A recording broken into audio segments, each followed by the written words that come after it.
नमस्कार दोस्तों, मैं भानु चौहान आपका अपने यूट्यूब चैनल विद्यार्थी भानु पे स्वागत करता हूँ। अलंकारों में हम आज अगली वीडियो लेकर के आए हैं। इसमें हम लोग पढ़ेंगे कुछ अलंकार, अतिशयोक्ति, भ्रांतिमान, संदेह, विरोधाभास और विभावना। शुरू करते हैं अतिशयोक्ति अलंकार से।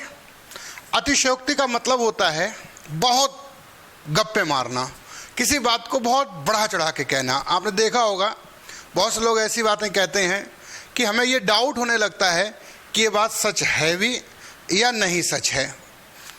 ऐसी ही बातों को अतिशयोक्ति अलंकार कहा जाता है। मैं ये नहीं कहता कि ये गलत है अलंकार। अलंकार का तो मतलब ये चमत्कार उत्पन्न करना। ऐसे में अतिशयोक्ति अलंकार में कुछ ज़्यादा ही चमत्कार आ जाता है। कुछ एग्जाम्पल्स लिखे हुए हैं।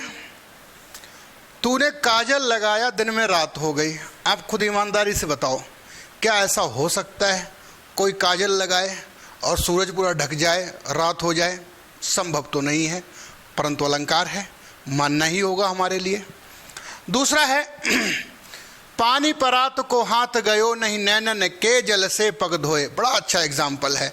नरोत्तम दास जी ने सुदामा चरित्र में कहा है, कृष्ण से मिलने जब सुदामा गए तो कृष्ण ने सुदामा का स्वागत किया और उन्होंने अपने आंसुओं से ही उनके पैर धोए थे। पानी परात को हाथ छुओ नहीं, जो परात में पानी रखा था उसे तो कृष्ण ने हाथ भी नहीं लगाया और अपने आंसुओं से पैर धो दिए।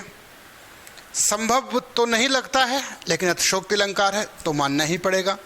तीसरा है हनुमान की पूंछ में लगना पाई आग, लंका सारी जर गई, गए निशाचर भाग। पूरा हम लिख नहीं पाए, जगह की कमी है। यूपीएसआई का पूछा हुआ सेम क्वेश्चन है कि एक तरफ तो हनुमान जी की पूंछ में आग भी नहीं लग पाई, उधर दूसरी तरफ पूरी लंका जल गई। संभव हो या ना हो, अतिशयोक्ति अलंकार में मानना पड़ेगा हमारे लिए। तो मोटा मोटी बात आप ये समझ गए होंगे कि अतिशयोक्ति अलंकार का मतलब सिर्फ इतना है कि किसी बात को इतने हाइपरबोल तरीके से, इतने ज़्यादा उससे प्रस्तुत करना लेवल से कि हमें डाउट हो जाए कि ये सही है भी या नहीं है। अगले प्रश्न की हम बात करते हैं संदेह अलंकार के बारे में। ये थोड़ा सा आपको समझना पड़ेगा संदेह और भ्रांति को। पहले हम ये समझ लेते हैं कि संदेह क्या है और भ्रांति क्या है, तो हम ये भी समझ जाएंगे कि ये दोनों अलंकार कैसे हैं। ठीक है, तो समझते हैं पहले संदेह और भ्रांति।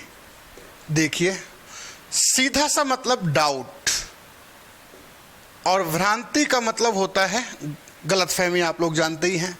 पहले संदेह की बात कर लेते हैं। देखिए, आप जा रहे हैं, रस्सी पड़ी हुई है और आपके मन में यह भी हो सकता है कि ये सांप भी हो। लाइट वहाँ पे थोड़ी सी कम थी, दूर से आपने देख के रुक गए और आप अपने मन में ही सोच रहे हैं ये रस्सी है या सांप है। ऐसी अवस्था जब आप निर्णय ना ले पाएं, कोई भी डिसीजन ना निकाल पाएं। कब? जब दो एक जैसी चीज़ों को देखते हों। जैसे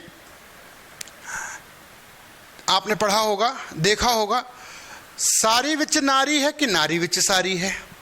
कैसा है? आप डिसीजन ही नहीं ले पा रहे हैं कि सारी विच नारी है कि नारी के विच सारी है। नहीं ले पाए निर्णय। तो डाउट का मतलब सिर्फ इतना है जब आप निर्णय ना ले पाएं। भ्रांति का मतलब ये होता है कि निर्णय तो ले लिया, दो एक जैसी ही चीजें थी और आपने निर्णय ले लिया, लेकिन वो निर्णय कैसा था? गलत था। जैसे रस्सी को देख करके आपने अपने मन में ही निर्णय ले लिया कि ये सांप है। क्या था? रस्सी और सांप में थोड़ी सिमिलरिटी होती है, उसका बनावट एक जैसा ही होता है लगभग। तो आपने निर्णय ले लिया क्या है, ये सांप है। और सही निर्णय लिया कि गलत लिया? गलत लिया। इसीलिए ये कैसा होता है? भ्रांति का। अब हम बात करते हैं इन दोनों अलंकारों की। जब आप इन बातों को समझ गए तो अलंकार समझना बड़ा आसान है। एक जैसी दो चीज़ों को देख करके निर्णय ना ले पाना ही क्या है? संदेह।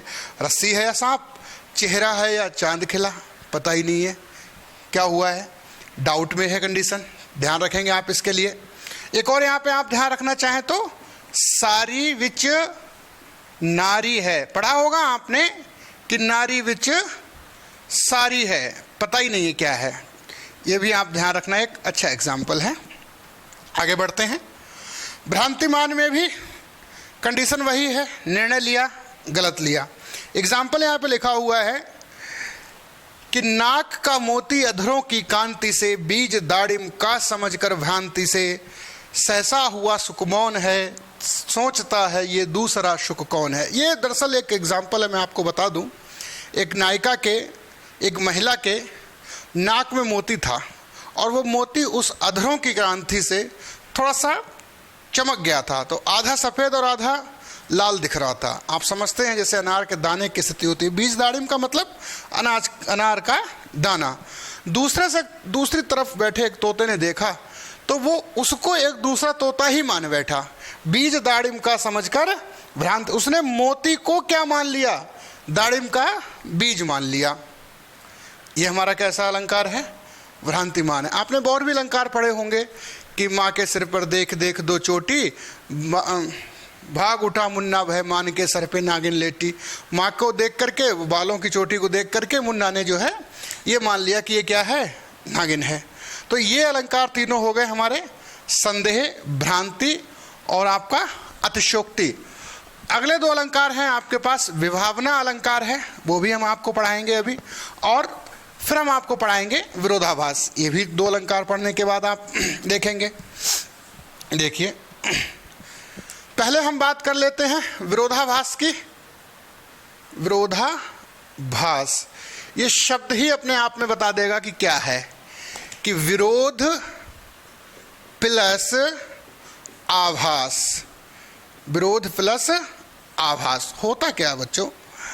कभी कभार ऐसा होता है कि हमें बड़ा प्रभाव जताने के लिए दो अपोजिट चीज़ें दिखानी पड़ती हैं, जिससे बात और अच्छी लगने लगे आपको। ठीक है, फॉर एग्जाम्पल आपने सुना हो चीखता हुआ सन्नाटा।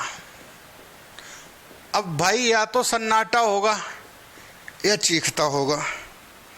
भीड़ में भी तन्हा, या तो भीड़ ही होगी या कोई तन्हा ही होगा, लेकिन विरोध का आभास कराया, सिर्फ विरोध है नहीं, या तो भीड़ होगी या तन्हा होगा, बिल्कुल सही बात है, लेकिन हमने दो अपोजिट चीज़ों को रख करके आभास करा दिया, जिससे हमारी बात और थोड़ी सी प्रभावशाली हो गई आकर के। यहाँ से एक एग्जाम्पल आता है, ध्यान रखना, शायद यही एग्जाम्पल आप में आ जाए कि ज्यों ज्यों बूढ़े श्याम रंग, ज्यों ज्यों बूढ़े श्याम रंग, त्यों त्यों उज्ज्वल होए, त्यों त्यों उज्ज्वल होए, त्यों त्यों उज्ज्वल होए। कवि कहता है कि जैसे जैसे मैं श्याम रंग यानी काले रंग में डूबा, मैं उतना ही उज्जवल हो गया। हालांकि यहाँ श्याम का मतलब है कृष्ण, ठीक है। तो कोई व्यक्ति अगर काले में डूबेगा तो गोरा कैसे हो जाएगा? लेकिन विरोधाभास है, दर्शाना है कवि को, तो ये कैसे हैं? विरोधाभास अलंकार है। अगला अलंकार हम आपके लिए बताते हैं विभावना अलंकार। ठीक है, क्या होता है विभावना अलंकार, इसको भी आप समझ लीजिएगा। विभावना अलंकार, देखिए बच्चों, कभी कभी क्या होता है, हम कोई न कोई कार्य तभी करते हैं जब कोई कारण होता है। हम पानी तभी पिएंगे जब हमें प्यास लगी होगी, लेकिन कवि क्या करता है, अपनी बात को और प्रभावशाली ढंग से कहने के लिए बिना कारण के भी काम करवा देता है। बिना कारण के कार्य, बिना कारण के कार्य का होना विभावना अलंकार होता है, कारण नहीं है। एग्जाम्पल आप समझ जाएंगे तो अच्छे समझेंगे इसको। बिनु पग चले, बिनु पग चले, सुनय बिन काना, सुनय बिन काना, बिन कर काज करय विधनाना, बिन कर कर्म करय विधि नाना। यानी बिना पैरों के तो चलता है और बिना कानों के सुनता है और बिना हाथों के भी विभिन्न प्रकार के कार्य कर देता है। कारण नहीं है लेकिन कार्य हो रहा है, इसी को हम कहते हैं विभावना अलंकार। दो चार छोटे मोटे अलंकार आपके छुटे हुए हैं, जैसे प्रतीप है, विशेषोक्ति है, व्यतिरेक है। इनके लिए हमने एक काम किया है कि अगले वीडियो में हम कुछ क्वेश्चंस देखेंगे जो बहुत महत्वपूर्ण होंगे। वहाँ इनके जब प्रश्न आएंगे तो आपसे डिस्कस कर लिए जाएंगे। आप यकीन मानिए ये 3-4 वीडियो आप देखने के बाद एग्ज़ाम में लगभग सभी प्रश्नों को जो अलंकार से संबंधित होंगे करने में सक्षम होंगे। धन्यवाद। Thank you.